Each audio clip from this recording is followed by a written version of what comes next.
새벽기도에 나오신 여러분들을 주님의 이름으로 환영합니다. 마음 모아 샘물의 기도를 하나님께 드리겠습니다. 하늘에 계신 우리 아버지여, 이름이 거룩히 여김을 받으소서.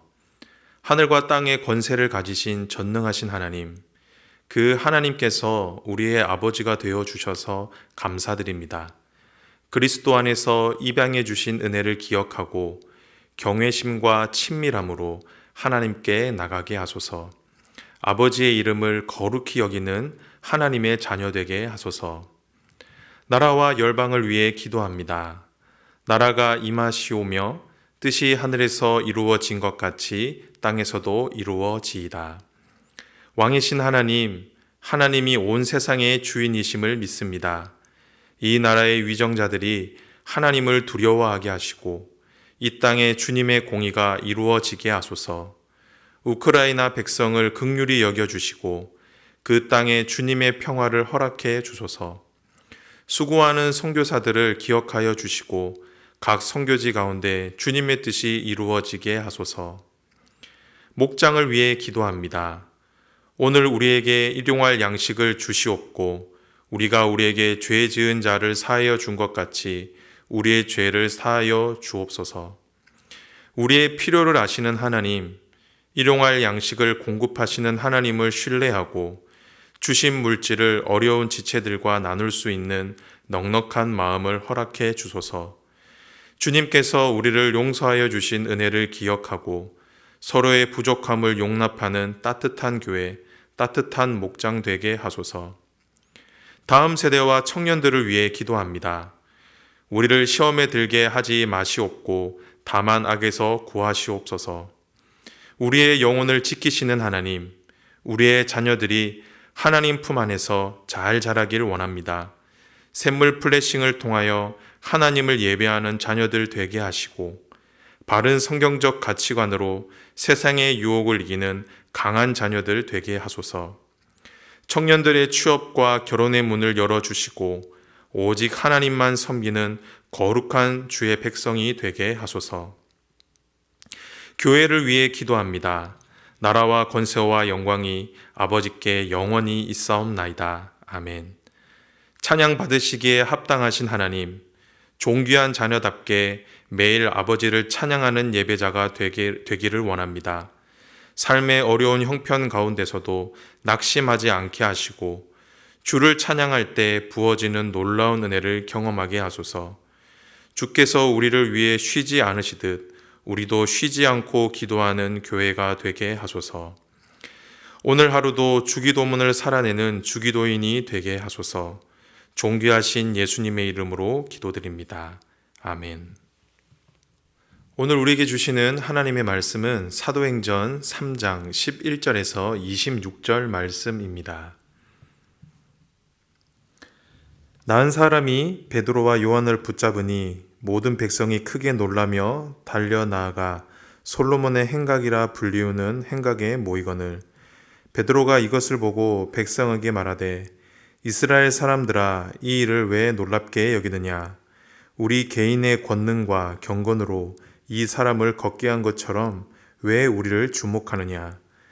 아브라함과 이삭과 야곱의 하나님, 곧 우리 조상의 하나님이 그의 종 예수를 영화롭게 하셨느니라. 너희가 그를 넘겨주고 빌라도와 놓아주기를 결의한 것을 너희가 그 앞에서 거부하였으니 너희가 거룩하고 의로운 일을 거부하고 도리어 살인한 사람을 놓아주기를 구하여 생명의 주를 죽였도다. 그러나 하나님이 죽은 자 가운데서 그를 살리셨으니 우리가 이 일의 증인이라.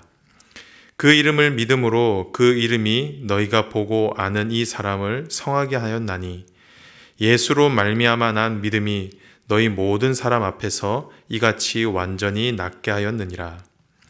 형제들아, 너희가 알지 못하여서 그리하였으며 너희 관리들도 그리한 줄 아노라. 그러나 하나님이 모든 선지자의 입을 통하여 자기의 그리스도께서 고난 받으실 일을 미리 알게 하신 것을 이와 같이 이루셨느니라.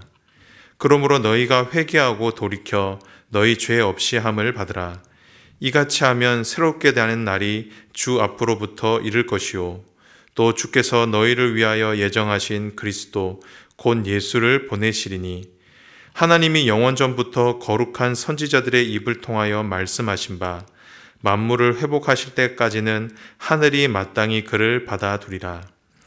모세가 말하되 주 하나님이 너희를 위하여 너희 형제 가운데서 나 같은 선지자 하나를 세울 것이니 너희가 무엇이든지 그의 모든 말을 들을 것이라. 누구든지 그 선지자의 말을 듣지 아니하는 자는 백성 중에서 멸망받으리라 하였고, 또한 사무엘 때부터 이어 말한 모든 선지자도 이 때를 가리켜 말하였느니라.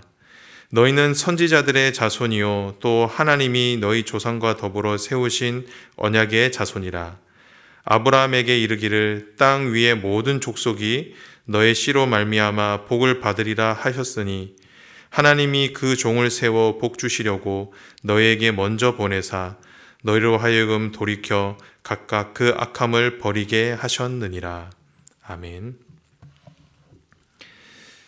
오늘 저와 여러분이 함께 나눌 말씀의 제목은 왜 우리를 주목하느냐입니다. 오늘 우리가 읽은 본문은 베드로의 설교입니다. 베드로와 요한은 성전 미문에서 구걸하던 병자를 고친 일로 그곳에 있던 사람들에게 주목을 받게 됩니다. 그곳에서 베드로가 했던 말이 바로 이 말이죠. 왜 우리를 주목하느냐? 이 말은 자신들을 주목하지 말라는 말입니다.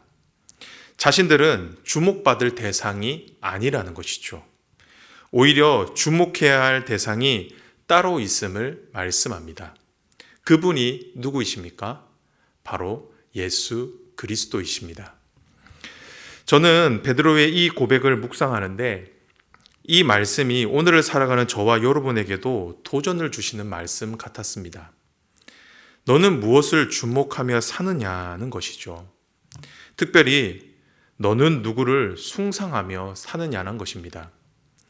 왜냐하면 저와 여러분이 생각보다 주목하고 바라보는 대상이 다양하기 때문입니다.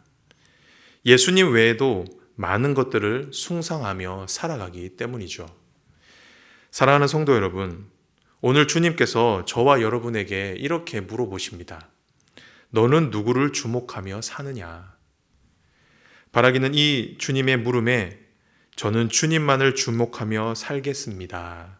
라고 당당히 고백할 수 있는 저와 여러분이 되시길 주님의 이름으로 축복합니다. 그렇다고 하면 저와 여러분이 주목해야 할 예수님, 그분은 어떤 분이신가요? 오늘은 이 말씀을 통해 주님 주시는 은혜를 함께 나누도록 하겠습니다. 첫 번째, 우리가 주목해야 할 예수님은 어떤 분이십니까? 그분은 바로 치료자 예수입니다. 우리가 믿고 의지해야 할 예수님은 모든 질병을 치료하시고 고치실 수 있는 분이십니다. 이것이 오늘 본문이 일러주는 예수님의 이름입니다.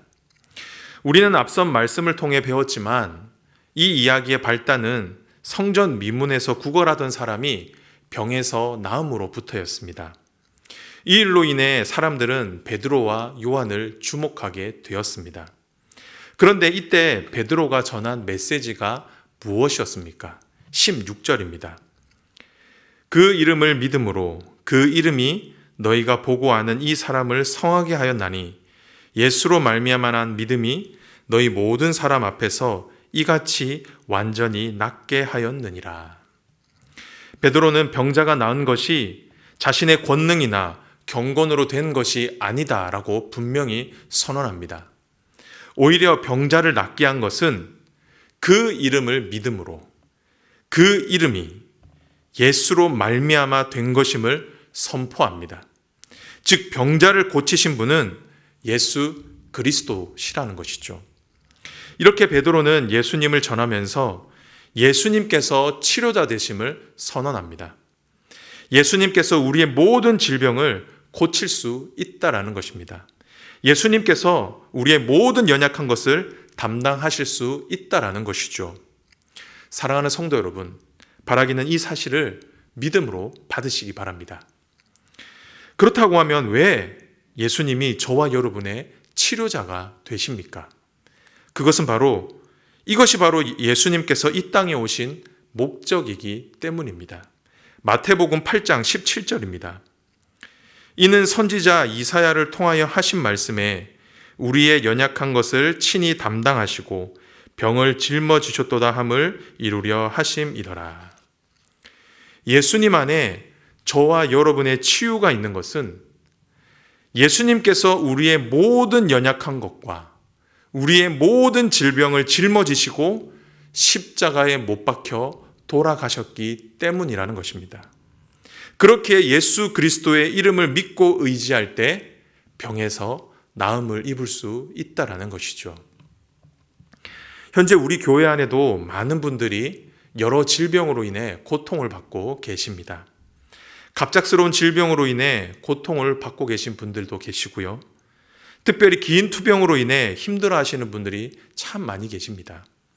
그런데 오늘 말씀은 이 모든 질병으로부터 고통받고 있는 분들에게 이렇게 도전하고 있습니다. 예수님을 주목하라고 말이죠. 좋은 병원에 가서 유능한 의사에게 진료를 받고 치료도 받아야 하겠지만, 그리고 좋은 약을 써서 병을 다스려야 하겠지만, 근본적으로 저와 여러분을 낫게 하시는 분은 예수 그리스도시라는 겁니다. 예수님께서 저와 여러분의 치료자가 되어 주신다라는 것이죠. 그렇게 예수님을 바라봐야 한다라는 겁니다. 바라기는 이 사실을 믿음으로 받으시고 우리의 치료자 되신 예수님을 주목하는 저와 여러분이 되시길 주님의 이름으로 축복합니다. 두 번째로, 저와 여러분이 주목해야 할 예수님은 어떤 분이십니까? 저와 여러분이 주목해야 할 예수님은 바로 구원자 예수입니다. 즉, 우리가 믿고 의지해야 할 예수님은 우리의 질병과 연약한 것을 치료하시는 분뿐만이 아니라 저와 여러분의 영혼을 구원하실 수 있는 분이라는 것입니다. 그분이 바로 우리가 주목해야 할 예수입니다. 오늘 베드로의 설교를 잘 보면 크게 몇 가지 포인트가 있습니다. 첫 번째는 예수님께서는 구약에 예언된 메시아라는 사실입니다. 그리고 두 번째는 유대인들은 예수님을 거부했고 심지어 예수님을 죽였다라는 것입니다. 마지막으로 세 번째는 하나님께서는 예수님의 죽음과 부활을 구원의 길로 삼으셨다라는 것입니다. 베드로는 이런 논리로 복음을 전하면서 그곳에 모인 유대인들에게 이렇게 도전을 했습니다. 19절인데요. 그러므로 너희가 회개하고 돌이켜 너희 죄 없이함을 받으라. 이같이 하면 새롭게 되는 날이 주 앞으로부터 이를 것이요. 베드로의 도전이 무엇입니까? 회개하고 돌이키라는 것입니다. 주 예수를 믿으라는 것입니다. 그리하면 어떻게 된다고 말씀합니까? 죄 없이함을 받고 새롭게 되는 날이 이를 것이다 라고 말씀하십니다. 여기에서 새롭게 된다라는 것은 회복된다, 상쾌하게 된다는 의미입니다. 즉, 예수님의 이름에는 깨어진 하나님과의 관계를 회복시키고 영혼이 소생되는 놀라운 능력이 있다라는 것입니다. 우리는 이 사실을 성전 미문 안에 앉아 구걸하던 사람의 변화를 통해서도 알 수가 있습니다. 사도행전 3장 8절을 보면 성전 미문에 앉아 구걸하던 사람이 뛰어서 서서 걸었다라고 말씀합니다. 그리고 무엇이라고 말씀합니까? 성전으로 들어가 하나님을 찬송했다라고 말씀합니다. 이것은 하나님과의 관계가 회복되었음을 의미하는 말입니다. 즉, 성전 미문 안에 앉아 구걸하던 사람은 예수 그리스도의 이름으로 육신의 병도 고침을 받았지만 궁극적으로는 영혼의 구원을 받았다라는 것입니다. 그렇게 16절에서 무엇이라고 말씀합니까? 예수로 말미암아 난 믿음이 너희 모든 사람 앞에서 이같이 완전히 낫게 하였느니라. 베드로는 병자가 완전히 나았다라고 말씀합니다. 즉, 이 병자는 육신과 함께 그의 영혼까지 구원을 받게 되었다라는 것이죠. 성도 여러분, 우리는 이 말씀을 통해 저와 여러분이 예수님을 주목하고 예수님의 이름을 믿어야 하는 이유를 분명히 알 수 있습니다. 그것은 바로 저와 여러분의 영혼 구원을 위해서입니다. 예수님의 이름 안에 저와 여러분의 죄를 사하는 능력이 있기 때문입니다. 그리고 예수님의 이름 안에 저와 여러분의 영혼이 새롭게 되는 은혜가 있기 때문입니다. 그렇기에 저와 여러분의 구원을 위해 오직 한 분, 예수님만을 주목해야 하는 것입니다. 사랑하는 성도 여러분, 저와 여러분을 죄에서 구원하실 분은 오직 예수 그리스도 한 분밖에 없습니다. 다른 이로서는 구원을 받을 수가 없습니다.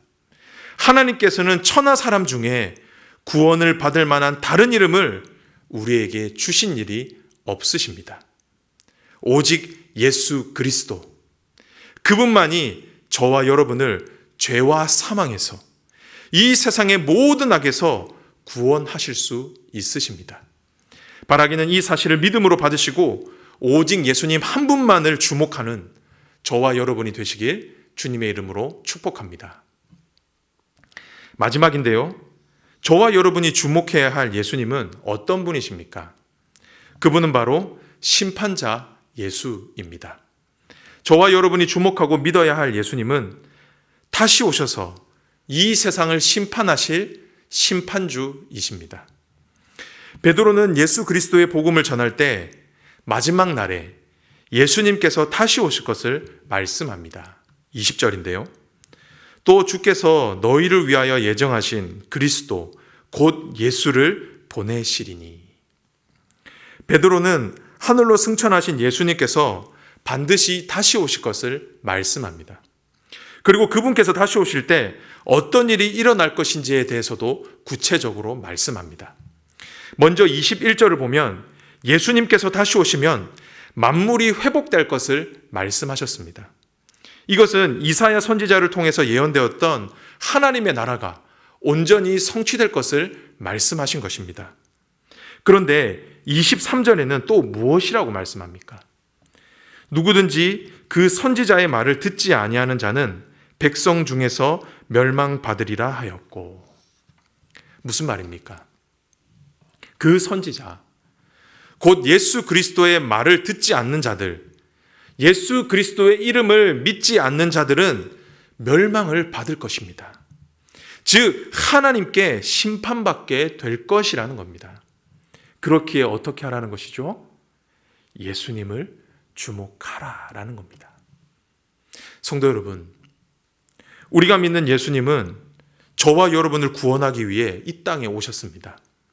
이 땅에 오셔서 저와 여러분을 위해 십자가에 못 박혀 돌아가시고 사흘 만에 부활하셨습니다. 저와 여러분에게 영원한 생명을 주시기 위해 그리 하신 것입니다. 하지만 예수님께서 다시 오실 때는 조금은 다른 모습으로 이 땅에 오실 것입니다. 처음 예수님께서 이 땅에 오셨을 때는 구원자로 이 땅에 오셨지만 예수님께서 다시 오실 때는 세상을 심판하시는 심판주로 오실 것입니다. 이 세상 가운데 강림하셔서 각 사람의 행위대로 심판하실 것입니다. 그리고 어떤 사람은 영원한 천국에, 또 어떤 사람은 영원히 타는 지옥으로 보내실 것입니다. 그런데 그 기준이 무엇입니까? 그것은 바로 이 땅에서 누구를 주목하며 살았느냐라는 것입니다. 예수, 그 이름을 믿었냐라는 것이죠. 하나님께서는 그날에 이 기준으로 저와 여러분을 평가하실 것입니다. 사랑하는 성도 여러분, 우리가 사도신경을 통해 고백하지만 예수님께서는 하늘로부터 산자와 죽은 자를 심판하러 오실 것입니다. 바라기는 이 사실을 믿음으로 받으시고 주님 다시 오실 때까지 예수, 그 이름만을 믿고 의지하는 저와 여러분이 되시기를 바랍니다. 그렇게 할 때 그날은 저와 여러분에게 심판날이 되지 않을 것입니다.